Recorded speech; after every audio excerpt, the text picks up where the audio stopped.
Seja muito bem-vindo ao podcast Endocrino Papers. Aqui discutimos temas variados de endocrinologia. Eu sou Ícaro Sampaio. Eu sou Patrícia Gadelha. E o assunto hoje é o passo a passo da investigação da hiperprolactinemia. Patrícia, prolactina é um exame que muitas vezes chega pra gente no consultório sem que a gente tenha solicitado, né? Sim, eu diria que a maioria das vezes. É verdade. Eu diria que a maioria das vezes vem como se fosse um exame de rotina, que não é. Perfeito. Vem muitas vezes sendo solicitado assim. E a gente se depara ali com um exame alterado, com o paciente assintomático. Óbvio que tem aqueles momentos em que o paciente tem realmente uma clínica compatível. Sim. Então a gente vai buscar hoje trazer um passo a passo para o pessoal do que fazer com esse paciente que chega ao consultório com prolactina elevada, com ou sem sintomas. Exato. E aí, para facilitar essa abordagem, eu trouxe um caso clínico para a gente discutir, tá certo? É uma mulher de 28 anos que foi encaminhada pelo ginecologista para avaliação com endócrino por elevação dos níveis de prolactina. Ela nega galactorreia, irregularidade menstrual, nega cefaleia ou alterações visuais. Ela refere que realizou a dosagem de prolactina como parte de exame de rotina. E está preocupada porque ela deseja engravidar ainda este ano e leu que a hiperprolactinemia pode ser causa de infertilidade. Ela trouxe para a consulta 2 resultados de prolactina que foram realizados em momentos diferentes. Um de 68 nanogramas por ml e outro de 73 nanogramas por ml, sendo que o valor de referência aqui para não grávidas é de até 31. Então, ambos estão mais que 2 vezes o valor de referência, né? Sim. Aí vem a dúvida. E agora, como seguir na investigação desse caso? Em primeiro lugar, o que você achou desse caso, dessa paciente? Ícaro, assim, é um caso bem típico, né, do que às vezes costuma chegar no consultório, essa dosagem de prolactina, entre aspas, de rotina, e a paciente vem com esses valores de prolactina ligeiramente aumentados. Então, não é diferente daquela paciente, às vezes, que chega com valor de hiperprolactinemia acima de 100, que você já olha com outros olhos, ou quando a paciente tem sintoma, que também não é o caso aqui, né? Então, a paciente não tinha galactorreia, não tinha irregularidade menstrual, que são os sintomas mais típicos, né, na mulher. Faltou alguns achadinhos aí pra gente ver, assim, não foi falado se ela faz uso de algum medicamento, que é uma coisa que geralmente pode interferir, a gente sempre pergunta. Ela tá preocupada, né, em relação a essa gravidez, então supõe-se que também ela não esteja grávida, que é uma coisa que a gente sempre também deve investigar na presença do aumento da prolactina. Enfim, então, a gente precisa de mais alguns dados para prosseguir nessa investigação e ver realmente qual é a causa desse aumento dessa prolactina. Perfeito. Então, a gente vai trazer agora, pessoal, o passo a passo da investigação da hiperprolactinemia e depois a gente fecha esse caso, tá certo? Primeira coisa, para falar de investigação de prolactina alta, a gente tem que relembrar como ocorre o processo de síntese e liberação da prolactina. Então, a prolactina ela é sintetizada e liberada pelos lactotrofos que ficam localizados ali na região anterior da hipófise, a adenohipófise. E o controle sobre essa secreção ela é feita pelo hipotálamo, mas de forma inibitória, né? Pela liberação da dopamina. Então, a dopamina, que é secretada pelo hipotálamo, vai agir em receptores D2 dos lactotrofos, inibindo a secreção de prolactina. É um pouco diferente do que a gente vê com os outros hormônios hipofisários, né, Patrícia? Então, a prolactina tem um tônus sempre como se fosse permanente ali, inibitório, inibindo essa produção e secreção de prolactina. Tem algumas coisas que vão estimular essa secreção, tipo sucção mamária, que é o potencial principal estímulo na época da amamentação. A própria presença do estradiol nas mulheres favorece a transcrição do gene da prolactina. Então, é como se...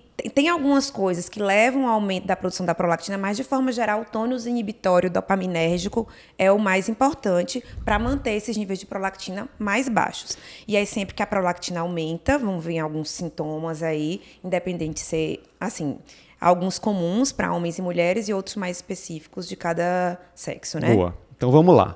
Como é que a hiperprolactinemia se apresenta clinicamente? Então, o aumento da prolactina, classicamente, vai levar a uma inibição, a qualquer causa que leve ao aumento da prolactina, vai levar a uma inibição de uns neurônios lá de quispeptina, que são os neurônios que são responsáveis pela secreção dos gonadotrófos, né? Então, LH e FSH.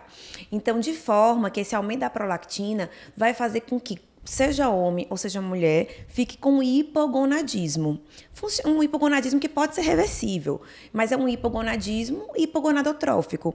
Então, a mulher, no caso, vai ficar com irregularidade menstrual, redução de libido. O homem vai ficar com sintomas também de hipogonadismo, disfunção erétil. É claro, como a prolactina tem uma função primordial de levar a uma desenvolvimento mamário, então na mulher é comum que ocorra galactorreia também, no homem é menos comum, mas quando isso ocorre, fala muito a favor de ser um prolactinoma quase mesmo. Quase patognomônico, né? Exato. Então, assim, são esses sintomas mais de hipogonadismo, e aí no homem e na mulher vão né, ser um pouco diferentes os sintomas clínicos. Na mulher acaba sendo mais fácil e mais precoce o diagnóstico, a gente acha, por conta da irregularidade menstrual.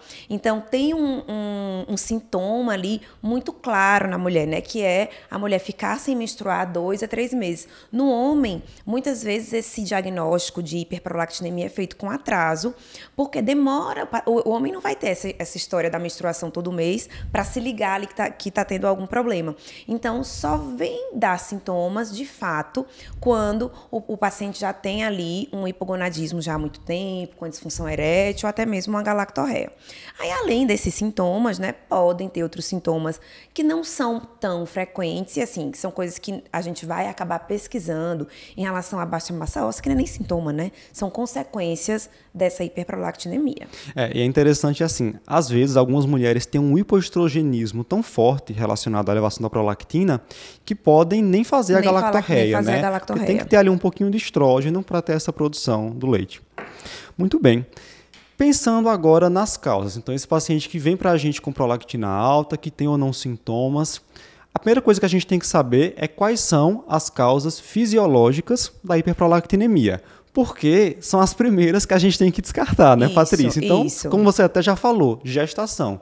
Por favor, não passem aí na investigação de um paciente com prolactina alta da avaliação do beta-HCG, da possibilidade dela estar gestante, para que você não acabe cometendo iatrogenia. Isso, exatamente. Então, assim, às vezes a mulher não tem nem ideia, né? Assim, pode, assim, às vezes é uma paciente que tem ciclos menstruais irregulares, ou então tem síndromes ovários policísticos, e aí, de repente, realmente não tem aquele ciclo muito certinho e passa um período maior de amenorreia, e aí você dosa a prolactina, essa prolactina pode estar aumentada, aí você fala, vamos investigar as causas, e ela pode estar gestante e não saber. Às vezes não é só porque a paciente está mentindo, né? Às vezes ela pode não estar sabendo. Perfeito. Então, é super importante, é a principal causa fisiológica de aumento da prolactina, gestação ou amamentação, né? Perfeito. Então, gestação, em seguida lactação. Lembrar também o coito, próximo à coleta, pode promover a elevação. Um exercício físico mais intenso também, próximo à coleta.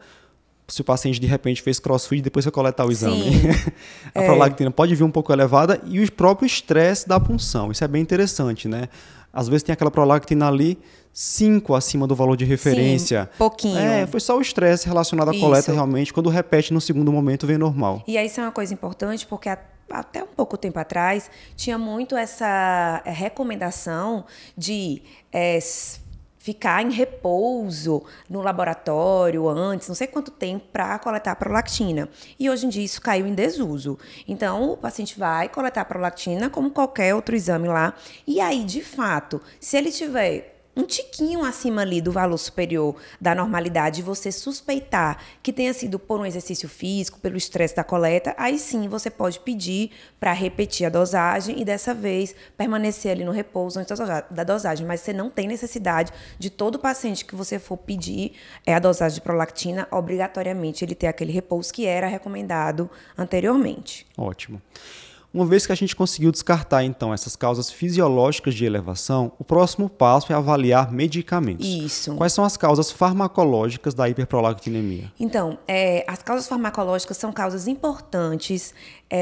Algumas são mais fáceis de a gente descobrir, porque, assim, disparado que vai aumentar mais o valor da prolactina quando eu estou falando de causas farmacológicas são os antipsicóticos. Então, antipsicóticos como haloperidol, risperidona, são classicamente que aumentam muito o valor da prolactina, inclusive até às vezes para valores que podem ser superponíveis com um dos prolactinomas. A risperidona simula muito um prolactinoma, né? Aumenta bastante. E aí, assim, essas causas farmacológicas, ok, esse daí fica fácil de você saber, porque geralmente o paciente que está tomando ali, né, uma medicação psiquiátrica vai falar para você, você só tem que lembrar que isso existe. Mas existem outras causas farmacológicas que muitas vezes o paciente às vezes nem interpreta como medicamento. Por exemplo, procinéticos, domperidona, paciente que tomou um Plasil, metaclopramida. Então, já vi casos de paciente tomar isso num final de semana, porque passou mal, bebeu, e aí foi coletar a prolactina segunda, terça-feira e vem com níveis aumentados. Então, é super importante perguntar se o paciente não fez uso desse tipo de medicamento, além de outros medicamentos, como alguns antipertensivos, como verapamil, o próprio uso dos anticoncepcionais orais. Então, não é esperado que com o uso do anticoncepcional o paciente tenha valores muitíssimo elevados de prolactina. De forma geral, as hiperprolactinemias farmacológicas, elas acabam levando valores de prolactina com valores abaixo de 100.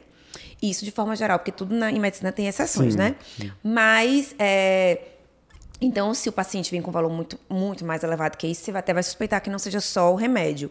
E aí, o anticoncepcional também, muitas vezes, o paciente não interpreta como sendo um medicamento. Então, você pergunta, tá usando alguma coisa? Eu não estou usando nada. Tem certeza? Nada.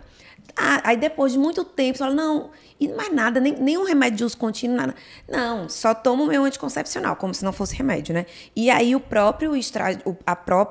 componente do anticoncepcional, o estrógeno, pode aumentar discretamente os valores da prolactina. Então, essa questão do medicamento, depois da questão da gravidez, que você obrigatoriamente tem que pesquisar, vale a pena você realmente encher o saco do paciente para ver se não tem nenhuma causa medicamentosa. E se for uma causa medicamentosa e você quer ali descartar, né, reavaliar essa prolactina, você pode fazer após 3 dias, sim, né? Suspende o agente. Suspende, 3, 5 dias, você já consegue repetir. Às vezes fica mais complicado quando são a questão dos medicamentos psiquiátricos, né? Sim. Que aí o paciente... Isso já, inclusive, já é até questão de prova, né? Coloca lá, paciente já usou todos os remédios possíveis para controlar o quadro psicótico. E aí não dá para você simplesmente suspender aquele antipsicótico. Aí vale a pena conversar com o psiquiatra, ver o que é que dá para trocar. E uma opção é usar o aripiprazol, que é um antipsicótico que caracteristicamente não aumenta a prolactina. O pessoal pergunta muito, eu posso fazer a cabergolina para o paciente que tem uma condição psiquiátrica, né, que não pode suspender o antipsicótico? Aí tem aquele risco de não é o mais recomendado, né, não é o mais recomendado. E até porque, assim, nessas causas de hiperprolactinemia farmacológica, você vai tratar se isso estiver dando impactos clínicos. Então, muitas vezes, esses pacientes que têm um aumento de prolactina porque estão usando uma risperidona, por exemplo, o paciente não tem galactorreia, um paciente, por exemplo, do sexo masculino, que a questão de fertilidade não é nada ali importante naquele momento. Então, você não vai tratar o exame, sabe? Então, não tem obrigatoriedade de você tratar aquela hiperprolactinemia farmacológica. Boa. Você vai tratar quando realmente estiver causando sintomas, e às vezes isso acontece nos pacientes do sexo feminino de terem galactorreia. Aí, realmente, tem que arrumar um jeito. Excelente. Então, descartamos causas fisiológicas, farmacológicas e agora finalmente chegamos nas causas patológicas da hiperprolactinemia. Então, quais são as causas patológicas de hiperprolactinemia? Vamos lá. Primeira coisa que você tem que pensar é naquelas causas que não são ainda o prolactinoma. Então, primeira coisa, clássico, o hipotireoidismo primário pode causar hiperprolactinemia. Quando a gente tem o hipotireoidismo primário, uma doença tireoidiana, por exemplo, Hashimoto, que está levando a uma redução da síntese dos hormônios tireoidianos, a gente vai ter, por uma menor chegada de hormônios tireoidianos na hipófise e hipotálamo, um aumento do TRH no hipotálamo, que estimularia o TSH. E esse TRH leva a um aumento de prolactina. Isso. Inclusive, pode ter até uma hiperplasia hipofisária na ressonância, simulando, né, Patrícia? Ali, dando uma confusão. Então, o TRH é um dos principais fatores estimulatórios da prolactina, diferente do que a gente falou lá no começo da dopamina, que inibe. Então, na hora que aumenta esse TRH, o TRH aumentou para estimular o TSH, mas acaba aumentando a produção da prolactina. Então, dentre os exames que a gente precisa solicitar para todo paciente que está com essa hiperprolactinemia ainda em investigação, além da questão do beta-HCG para descartar a gravidez, além de investigação a fundo de causas farmacológicas, é obrigatório que a gente solicite uma função tiroidiana, pelo menos TSH e T4 livre, para ver se aquilo não é causado por um hipotiroidismo primário. Certo. Outras doenças que têm que ser afastadas, óbvio que nesse caso é mais fácil, porque o paciente geralmente tem sintomas. Paciente que tem doença renal crônica, doença hepática crônica, né, insuficiência adrenal, podem ter também uma elevaçãozinha da prolactina. Sim. E aí chegamos na causa patológica, que é o nosso maior foco de interesse hoje, que é qual, Patrícia? Que é o prolactinoma. Na realidade, o prolactinoma, dentre as causas patológicas, é a mais comum, certo? Então, o prolactinoma é um tumor, na imensa maioria das vezes benigno, da região hipotálamo, da região hipofisária, das células lactotróficas, que levam à produção autônoma de prolactina. Existe outros tumores na região hipofisária que podem aumentar a prolactina e que não são prolactinomas, que são os pseudoprolactinomas. Então, qualquer tumor na região hipofisária que comprimir a haste hipofisária, quando comprime a haste, não chega a tal da dopamina. Então, isso aumenta a prolactina como consequência. Então, isso é uma causa espúria, digamos assim, e é um pseudoprolactinoma. Mas, falando diretamente dos prolactinomas, eles são os tumores hipofisários mais comuns. Nas mulheres, disparados são mais comuns microprolactinomas, ou seja, tumores menores do que 1 centímetro. Então, são tumores pequenos, na maioria das vezes, que não vão dar efeitos de massa. Nos homens, é mais comum você encontrar macroprolactinomas. A gente acha que, às vezes, até por conta de atraso diagnóstico, ou não, né? Pode ser porque seja outro tumor mesmo. Mas são tumores que a gente vai sempre pesquisar quando você descartou essas outras causas, então, causas fisiológicas, causas farmacológicas, hipotiroidismo primário, principalmente quando eu tenho níveis de prolactina acima de 100. Então, valores acima de 100 eu já suspeito que realmente possam ser prolactinomas, e valores acima de 250 eu já suspeito que sejam macroprolactinomas, são tumores maiores. São os tumores mais frequentes da região hipofisária. Muito bom. Seguindo aqui o nosso checklist da investigação de um paciente com prolactina alta, a gente descartou já causas fisiológicas, farmacológicas, causas patológicas não prolactinoma, e agora, pensando no prolactinoma, vejam que é só agora que a gente vai pensar no exame de imagem. Isso. Então, como é que eu vou aplicar os exames de imagem na investigação da hiperprolactinemia? Isso. Então, assim, é muito frequente, nesse caso clínico, falado aqui no começo, uma paciente completamente assintomática, que dosou uma prolactina de rotina e que a paciente não tinha nem os sintomas de galactorreia, nem de infertilidade, nem de nada. E aí é muito comum que essa paciente, às vezes, já venha com uma ressonância de hipófise. E aí, às vezes, confunde muito por conta da questão da presença dos incidentalomas. Então, incidentalomas hipofisários, o que é incidentaloma? É uma lesão que foi achada incidentalmente. Então, acredita-se que com a ressonância, que consegue ter uma resolução espacial melhor, mais ou menos 10% das pessoas que façam ressonância, dependendo da faixa etária, possam ter um tumorzinho lá hipofisário pequeno, isso geralmente menor do que 1 centímetro, e que não seja nada demais, seja um achado incidental. E aí, de repente, se você faz ressonância para todo mundo sem indicação, você pode achar um incidentaloma e achar que aquilo seja um tumor que é o responsável pelo aumento da prolactina. Então, é como o Ícaro falou, essa questão do exame de imagem, você realmente deve fazê-lo quando você excluiu aquelas outras causas fisiológicas, farmacológicas e as outras causas patológicas. E aí, quando a gente realmente está apostando que é um prolactinoma, a gente costuma solicitar ressonância de hipófise com contraste. Ressonância, né? Ressonância. Então, a tomografia da região hipofisária, ela não é útil. Tem alguns lugares que só é isso que tem disponível. Então, assim, entre não fazer nada e fazer uma tomografia, ok, mas ela vai ser melhor para ver tumores grandes. Enquanto que aqui, nos prolactinomas, a maioria eles são microadenomas, menores do que 1 centímetro. Então, a tomografia vai falhar em ver esses tumores. Então, é a ressonância mesmo, ressonância hipofisária, não ressonância de crânio também. Sim. Então, ressonância de hipófise e geralmente com contraste, porque como eles são microadenomas, menores do que 1 centímetro, a injeção do contraste sensibiliza com que a gente consiga visualizar esses tumores menores. Tudo bem, então você conseguiu aí nesse passo a passo chegar ao diagnóstico do prolactinoma através da ressonância. Da forma como a gente colocou aqui, você viu que realmente não é difícil fazer essa investigação correta da hiperprolactinemia. Mas existem algumas armadilhas aí no meio do caminho que podem complicar um pouco a situação. Exato. Uma bem frequente é a macroprolactinemia. A gente vai trazer para vocês agora o que é a macroprolactinemia e como é que você pode identificá-la. Então, primeira coisa, a gente tem que explicar o que é a macroprolactina, né, Patrícia? Macroprolactina é assim. A prolactina, ela é um hormônio que ele circula na circulação, na sua maior parte, sozinho, na forma monomérica. E aí existem algumas pessoas que todo mundo tem um pouquinho de uma prolactina maior, que ela circula na circulação ligada a imunoglobulinas. Então, ela fica uma molécula mais pesada. E aí existem algumas pessoas que têm isso num grau maior.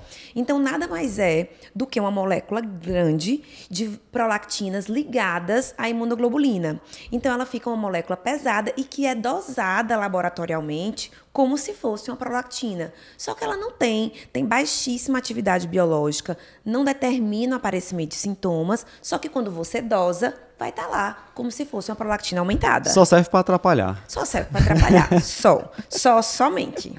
Certo. E aí tem que saber que existe, né? Porque senão você vai passar batido, vai tratar essa macroprolactina e você mais uma vez vai estar tratando o exame e não tratando o paciente. Então veja, um caso que você pode pensar em macroprolactinemia é uma paciente que não tem nenhuma causa evidente de hiperprolactinemia, não tem sintomas e está lá com prolactina 60, 70, prolactina um pouco elevada, né? Tem você que suspeitar. Descartou tudo, descartou que seja remédio, não tem hipotireoidismo primário, tem um valor de prolactina que às vezes até, como a gente sempre fala, pode existir valores mais aumentados, mas via de regra ali em torno de 2 dígitos de valores de prolactina e a paciente não tem nada, A paciente, inclusive, ciclos menstruais regulares, ovulatórios.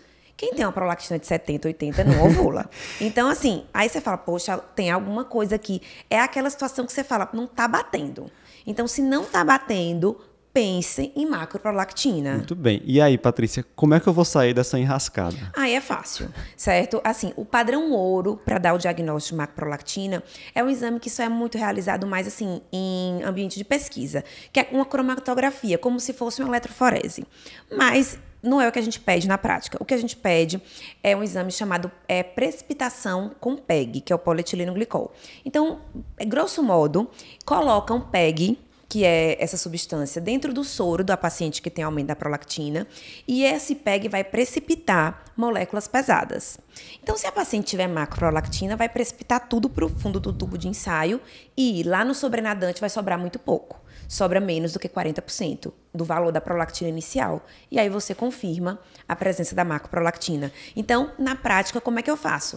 Escrevo lá, solicito pesquisa de macroprolactina. Se você quiser escrever assim com mais propriedade, solicito pesquisa de macroprolactina após precipitação com PEG. De qualquer forma, o laboratório vai entender que vai ter que fazer a dosagem da prolactina após precipitação. Perfeito. E aí, se vier um percentual de recuperação pós-precipitação menor que 40%, então você tem o diagnóstico de macroprolactinemia. Ou seja, a maior parte da prolactina precipitou, era pesada. E aí o pessoal pergunta muito lá no Instagram, certo, e agora, né? Então, deu macroprolactinemia, tenho que tomar alguma conduta? Não. Se o paciente é assintomática, não é uma condição patológica, ela tem pouquíssima atividade biológica, não há indicação de tratamento. Exatamente. E nossa segunda armadilha já não é tão frequente, né? Com os ensaios mais modernos, mas ainda pode ser vista, é o efeito gancho. Quando é que eu vou pensar na presença do efeito gancho e como desmascará-lo? O efeito gancho já não se enquadraria aqui muito no caso clínico que a gente colocou lá no começo, porque lembra que o caso clínico lá do começo era uma mulher completamente assintomática que tinha um valor de prolactina de 60, 70. E aí, nesse caso, a gente precisa pensar em macroprolactina, como a gente falou agora. O efeito gancho é meio que o contrário. É quando eu tenho um paciente que tem cara de prolactinoma, cheiro de prolactinoma, é tudo para prolactinoma. Tem uma imagem lá na ressonância de hipófise com um macroadenoma hipofisário, na grande maioria dos casos, e aí você dosa a prolactina e vê um valor baixo. Então, é o contrário. É aquele que também não bate. Que você fala, poxa, o paciente tem sintomas, às vezes tem galactorreia, tem irregularidade menstrual, tem disfunção erétil, se foi homem, tem um tumor lá grande, e eu dosei a prolactina e veio o valor de 90, 80, pouca 70. Prolactina para muito tumor, né? Então, tá estranho também. Nesses casos, você pode suspeitar que isso seja um efeito gancho. Esse efeito gancho acontece em alguns ensaios mais antigos que usavam a técnica lá de radioimunoensaio de sanduíche. E aí precisava ter 2 tipos de anticorpos, um que era de captura, um sinalizador. Enfim, quando tem muita prolactina, acaba que isso atrapalha essa formação desse sanduíche. E aí, o que a gente faz para contornar isso, se você está nessa suspeita de que tem cara de prolactinoma, jeito de prolactinoma, tamanho de prolactinoma e a prolactina está baixa, é pedir para dosar a prolactina diluída. Então, o técnico do laboratório vai diluir aquele soro do paciente em 1:10 ou 1:100. Consequentemente, vai ter menos prolactina ali dentro e aí vai redosar novamente para ver se você desmascara esse efeito gancho. Tá, então, para ficar bem claro, isso aí, pessoal, é uma armadilha que vai surgir já no momento em que você tem o exame de imagem, né? Você vê a prolactina lá um pouco alta, pediu o exame de imagem, acha que é prolactinoma, mas não está batendo, faz aí, solicita prolactina diluída, que consegue sair dessa enrascada. Vamos fechar agora o nosso caso clínico, certo? Então, um dos questionamentos que você fez no início foi sobre o uso de medicamentos em uso. Sim. Ela faz uso apenas de vitamina D, 2.000 unidades por dia. Então, a gente não vê a associação, né? Não. Nega outros medicamentos, não faz uso de antidepressivo, antipsicótico, procinético, nada disso.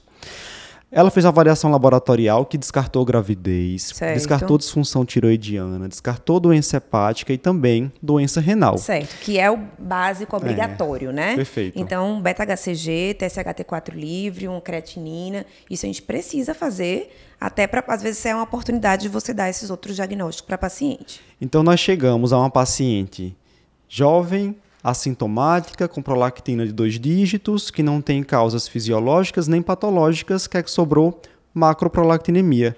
Ela fez a pesquisa de macroprolactina, a precipitação com polietileno glicol, e vê um percentual de recuperação de apenas 25%. Então, fechou o diagnóstico do caso clínico de macroprolactinemia.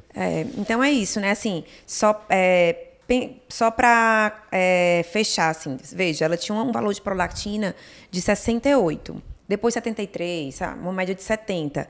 Então, só 25% desses 70, não sei fazer conta não, que eu sou bem ruim, mas só 25% desses 70 era prolactina monomérica, prolactina verdadeira, assim, verdadeira não, mas que causa alguma atividade biológica. Por isso que a paciente era assintomática. A maior parte da prolactina dessa paciente, ou seja, 75%, precipitou.